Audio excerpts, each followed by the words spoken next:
Hey all, welcome, or possibly welcome back, to Adaptation, the ultimate blog for film adaptations and the original material they're based on. Even hypothetical adaptations, which may or may not come to pass at some future date. I'm Jennifer Dick, and in case that last bit wasn't enough of a hint for you, I'm once again going to be dreamcasting a book that has yet to make it onto the big screen, or even the small screen. What book, you ask? The Looking Glass Wars by Frank Beddor. This is the true story of Alice in Wonderland. You know, before that annoying Lewis Carroll got his hands on it. And this was also another fan selection, so while the casting choices are all my own, please feel free to agree or disagree with any of the choices I've made. Starting off with the main character, as usual, Alice Hart. That's Alice, A-L-Y-S-S. Spell it correctly, please. As the rightful heir to the Wonderland throne, Alice becomes the warrior queen, very strong in white imagination. But she's also very vulnerable, nearly losing her ability to imagine anything impossible while trapped in the real world. I've cast Kaya Scoladerio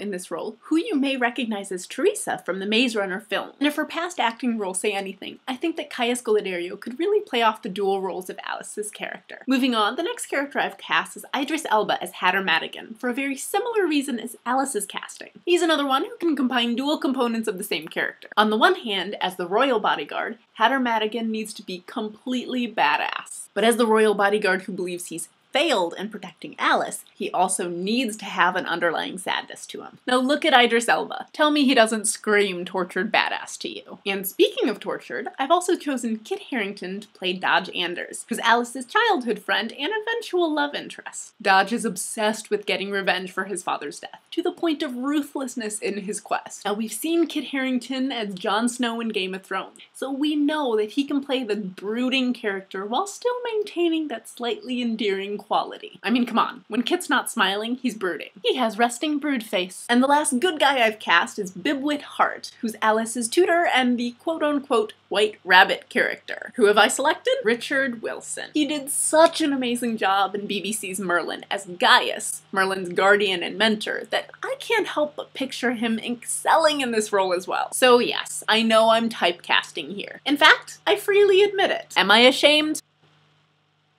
Nope, onto the villains, starting with the main baddie herself, Queen Aunt Fred, Aunt Queen Red. Queen Red, who's also Alice's aunt. She's powerful, power-hungry, and what's that word I'm looking for? Oh right, psychotic. And am I the only one who immediately thought of Rebecca Madden for this? I mean, she has the red hair to start with, though I do think that reddening it up a little bit more might be even better. And more importantly, I think she'd have the temper and the crazy to match. There's a reason why she plays such a good villain on Once Upon a Time. And then lastly, I've also cast for the character of the cat, who serves as Queen Red's assassin. Now this one's a little bit different because, okay, in the book, the cat is male. I recognize that. Mentally, I know that. But for whatever reason, when reading this story, I kept picturing this character as female, so I've decided just to go with it. Thus presenting Saffron Burrows as the gender-bent casting for the cat. She's tall and imposing, and I think she could really bring the danger needed for this role. She's the bad cat-like assassin to offset the good Hatter bodyguard. Both kind of awesome in their own rights. Now I do recognize that my casting might be a little bit controversial and that other fans might not agree with it. So as always, our comments are completely open for just that discussion. Pop a hello to us on our other social media as well. While you're at it, our podcast is available on iTunes and it's always up for new listeners. I do hope that you'll tune in again for our next vlog, and in the meantime, we're all mad here. Join the club. We have cookies.